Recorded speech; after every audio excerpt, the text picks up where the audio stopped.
Всем здравия. Крайний день марта 2025. Я снова в гостях в курортном поселке Каролина-Бугас. Идет подготовка к сезону, летнему сезону 2025 года.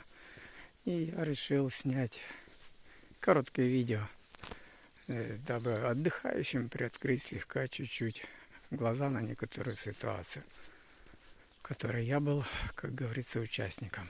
С октября 2022 года по октябрь 2024 года я жил вот на этой базе, так называемой. Красивое название «Золотой берег».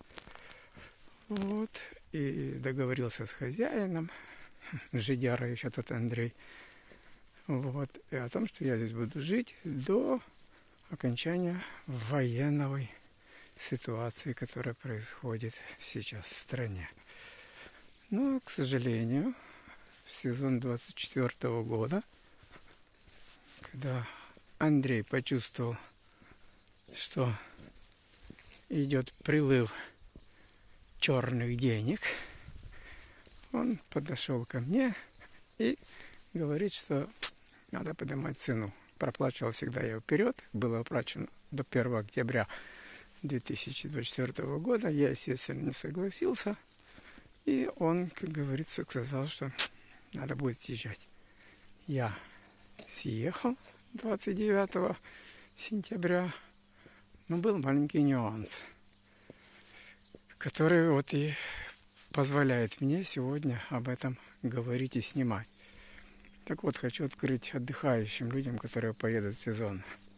Не верьте тому, что там написано «Золотой берег». В 2024 году появилось еще одно название у него «Маленький рай». До берега отсюда 800 метров, ну а раем там и не пахнет, так как там хозяин, который просто тупо обманывает народ. При выезде с базы он мне не отдал мой новый газовый маленький баллон, полный газом, плиту двухкомфорочную, настольную, канистру бензина АИ-95 с ОКО, ну и шнур европейский удлинитель. Поэтому будьте бдительны, не ведитесь на то, что там на сайте написано. На сайте все красиво. На самом деле антисанитария полная. Кошки бродят там, помои, которые выливают для кормления котов. Ну и, в общем, полная хрень. И обманщик он.